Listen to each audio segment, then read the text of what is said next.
Rumors about the federal response to that hurricane have been circulating on social media, many of which have also been spread by Republican presidential nominee Donald Trump. FEMA's deputy administrator told CBS Mornings this misinformation is seriously hindering rescue and recovery operations. Republican Senator Tom Tillis of North Carolina expressed similar concerns on Face the Nation Sunday. It is really a shame that individuals, instead of lending a helping hand, would lift up lies and false information. We have set up a rumors page, and it's unfortunate that we even have to do this because it keeps disaster survivors from obtaining the resources that they need when they have fear in their community. Quite honestly, most of what I've seen out there is a distraction and not helping the core of the effort right here, which is to save lives and start rebuilding.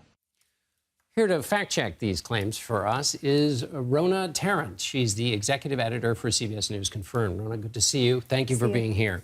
All right, let's start with the first one, which is that the former president, Donald Trump, is saying that aid to those hit by the hurricane is being diverted to deal with migrants. What's the truth of that one? So Trump has made several versions of this claim over the past week that this funding is being diverted to help migrants. Now, this is not true. So FEMA gets money approved by Congress for very specific functions. One of those is disaster relief.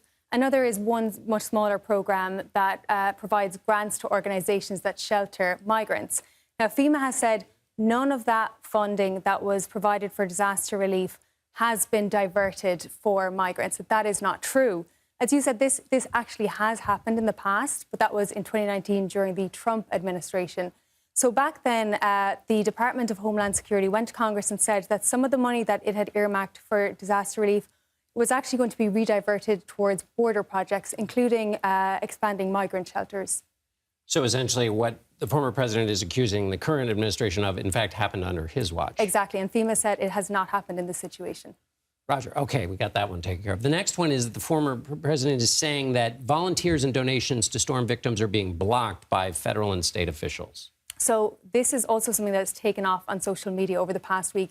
These claims that there are these bad faith efforts to block volunteers who are showing up to help and to block their donations. Now, on a federal level, on a state level, and locals on the ground have said this is simply mischaracterizing what's happening on the ground. It's a very complex situation. And what's actually happening is there are multiple organizations trying to coordinate, essentially.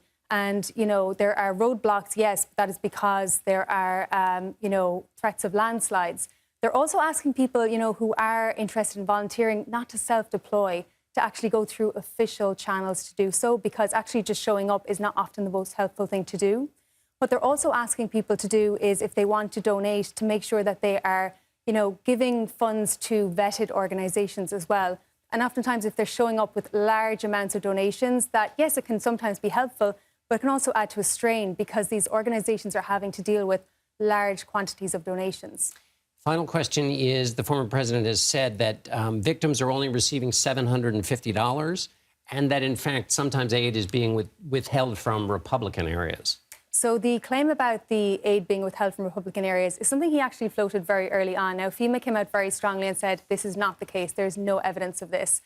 On the $750, it is true that storm victims are being offered $750, but that's part of a much larger package.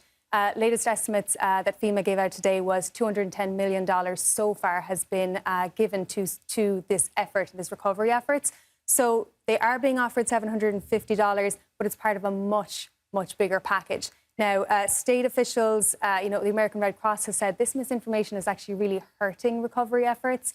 FEMA's chief has said that, you know, it's demoralizing to workers on the ground as well. And as you said, as you saw on Face the Nation as well, Tom Tillis has said that this is actually distracting from the recovery efforts on the ground. Right. Not just politics, but affecting real lives. Right. Rona Tarrant, thank you so much. You. With CBS News Confirmed. What will you do when the power goes out?